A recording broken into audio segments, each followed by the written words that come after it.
Bonjour à toutes et bonjour à tous, nous sommes sur notre plateau spécial sport de la Foire Exposition de Béziers. Le thème, vous le savez, c'est le sport.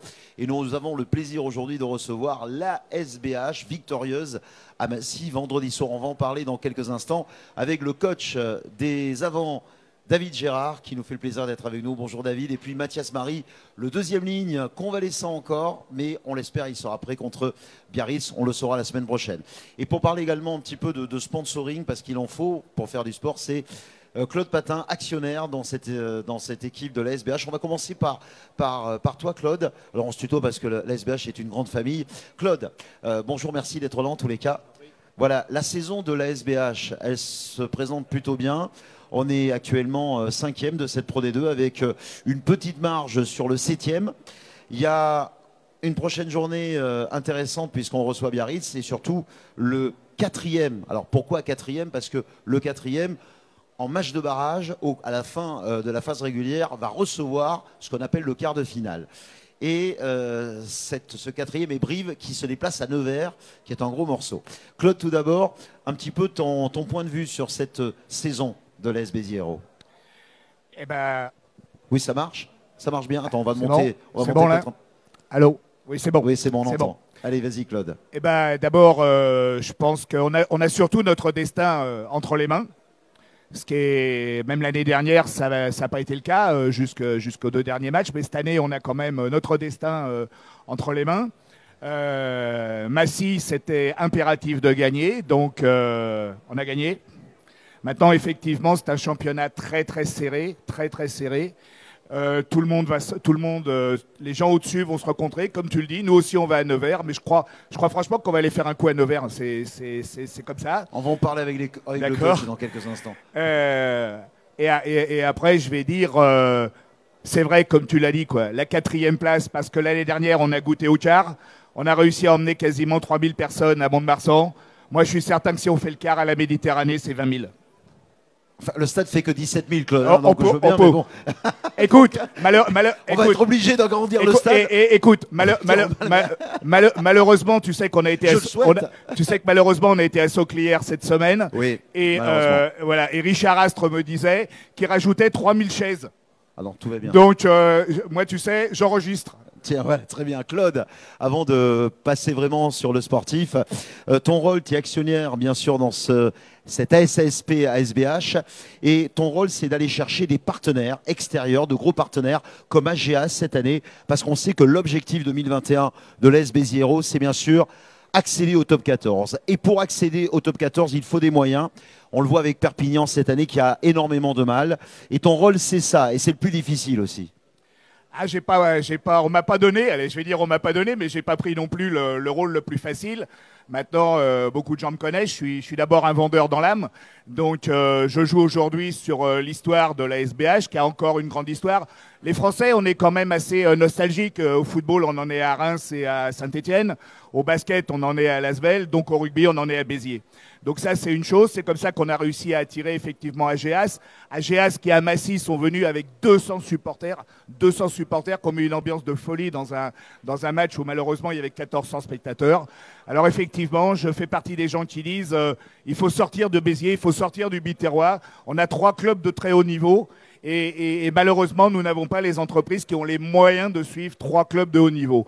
Donc aujourd'hui, on est AGAS a signé pour 3 ans avec un contrat évolutif. Je ne donnerai pas les sommes parce que c'est confidentiel, mais plus on va monter dans la hiérarchie et plus ils vont nous aider. Après, c'est un secret de polichinelle que je drague un peu les Japonais. On est sur deux partenaires là-bas, et puis on a lancé une opération un peu open bar sur des grosses boîtes françaises en leur disant venez, on est prêt à remonter effectivement, mais on a besoin de moyens. Ah ben voilà, donc le rôle, comme quoi pour faire avancer un club, on a besoin d'argent, et c'est le rôle de Claude Patin à la SASP. C'est tout un club, c'est pas que les joueurs, des entraîneurs, il y a aussi des personnes qui doivent aller chercher justement des partenaires et des sponsors. On va revenir sur le sport. David Gérard, match compliqué à Massy quand même, hein. Est-ce que tu peux nous en parler, première mi-temps notamment, où vous êtes tombé face à une équipe très surprenante? Ouais, surprenante sans l'être. Hein. On s'est posé la question à la mi-temps comment Massy avait fait pour être dernier du classement. Il faut une super première mi-temps. Je pense que quel que soit l'adversaire ce jour-là, il aurait payé le même tarif que nous, même si nous, on a été complètement absents et qu'on a un peu subi l'événement, parce qu'on savait que la victoire était impérative pour nous pour espérer des playoffs en fin de championnat. Ça n'a pas été un match facile et il a fallu faire une grosse deuxième mi-temps pour pouvoir remporter ce match-là et c'est ça qu'on veut retenir. Ce groupe a des valeurs et ça c'est vu. Quelle est la différence que tu as par rapport à la saison dernière de cette équipe de la SBH? Les débuts ont été cette saison difficile, c'est normal, il y a eu beaucoup de changements, notamment dans la charnière. Et puis là, on a l'impression qu'il y a tout un groupe avec les jeunes. Vous avez réussi à donner du ton de jeu avec ton homologue David Ocagne pour pouvoir pallier, on l'a vu contre Brive, hein, parce qu'on avait une pléiade de blessés, on a vu que c'est vraiment tout un groupe la SBH cette année. C'est tout un groupe. Après, on a perdu beaucoup de top joueurs. Hein. Josh, Laki, Bordeaux, Ramoneda, l'année d'avant Phoenix. Ça fait beaucoup de joueurs qu'il a fallu essayer de remplacer. Et ça s'est avéré complexe vu le marché en ce moment des joueurs. On s'est plus appuyé sur un groupe cette année. On a un groupe beaucoup plus homogène. On a beaucoup plus de joueurs qui ont le niveau pour pratiquer en Pro D2. Il n'y a pas trop de niveau disparate entre les titulaires, les remplaçants, même les hors-groupes.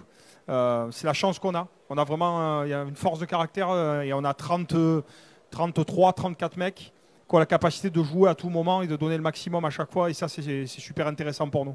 On va revenir justement sur le prochain match avec David Gérard. On va laisser la parole à Mathias Marie, le deuxième ligne de la SBH. Deuxième saison, Mathias à Béziers. C'est ça. On sait que tu as eu quelques pépins physiques. Où tu en es actuellement? Ça va mieux? Il y a encore un petit problème au genou, c'est ça?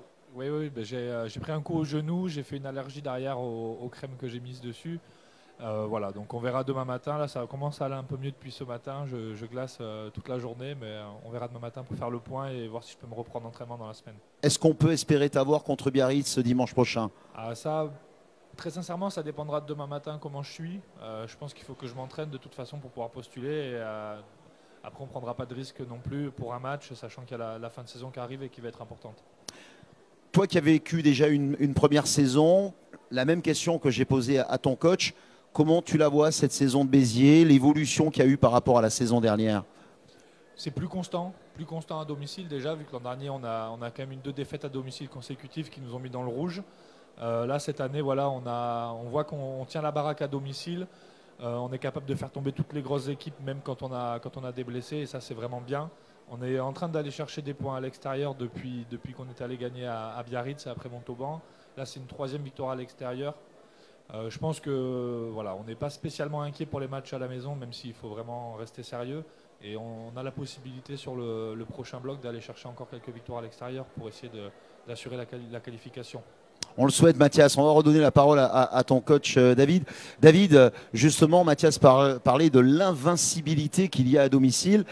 Est-ce qu'il y a des matchs références? Alors, je parlais de Brive, où on a vu, malgré tous les pépins physiques qu'on a eu, notamment Jean-Baptiste Barrère qui se blesse au bout d'un quart d'heure à l'épaule, un remplaçant qui rentre et qui ressort immédiatement, mais on a gagné le match. Et il y a eu aussi ce match contre Mont-de-Marsan. Ça n'a pas été un beau match pour celui qui était neutre, mais c'est important de le gagner, ce style de match.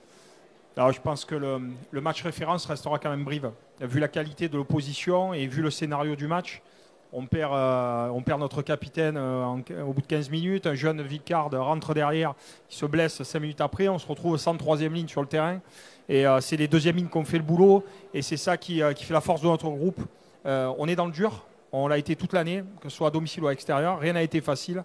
Et les choses, si on les veut, il faut aller les chercher. Et puis les mecs font le job pour aller les chercher. Et ce match de Brive est référence dans l'état d'esprit surtout.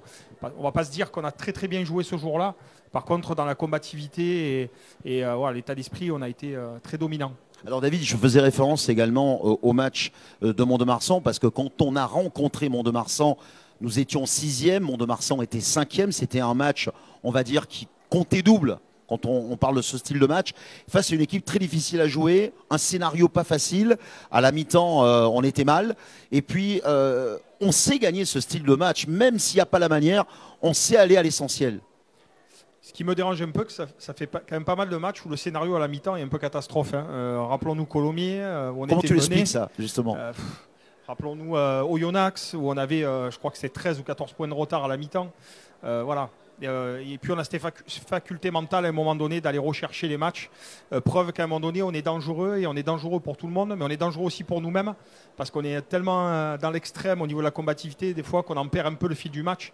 Mais aujourd'hui on va essayer de s'appuyer sur la trentaine de joueurs qu'on a, qui ont le même objectif, c'est-à-dire la qualif et plus si affinité. Maintenant on reste des entraîneurs, donc terre à terre. On sait que la qualif, ça sera déjà un gros chemin de fait. Et après, bien sûr, la 4e place, ça serait la cerise sur le gâteau. Ça nous positionnerait bien pour les playoffs. Mais avant ça, il faut déjà qu'on reste invaincu à domicile et qu'on continue à faire ce qu'on est en train de faire à la Méditerranée. Et encore, il va falloir s'exporter. Donc, une fin de saison pas facile. Allez, j'ai pour le coach une avant-dernière question, puis j'aurai une dernière question à vous poser à chacun qui sera très simple, vous allez le voir. Garitz, futur adversaire, le point sur les blessés, le point sur le groupe. Et qu'est-ce qu'on sait de cette équipe? Déjà qu'on les a battus à domicile, et je pense qu'on leur plombe la saison. À l'extérieur, tu veux dire chez eux, oui. On les a battus chez eux, pardon. On les a battus chez eux, invaincus depuis plus de 2 ans. Et clairement, on leur plombe la saison parce que ce match, ce défaite à domicile pour eux, leur a mis du plomb dans l'aile. Il a fallu qu'ils s'exportent et qu'ils aillent chercher des points à l'extérieur, doublement, parce qu'ils avaient déjà une défaite à Aguilera.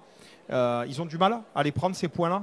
Donc depuis, voilà, ils ont mal à la tête. Le seul truc que je sais, c'est pour croiser leur coach 3 fois, c'est qu'il me dit à chaque fois, on a hâte le match retour.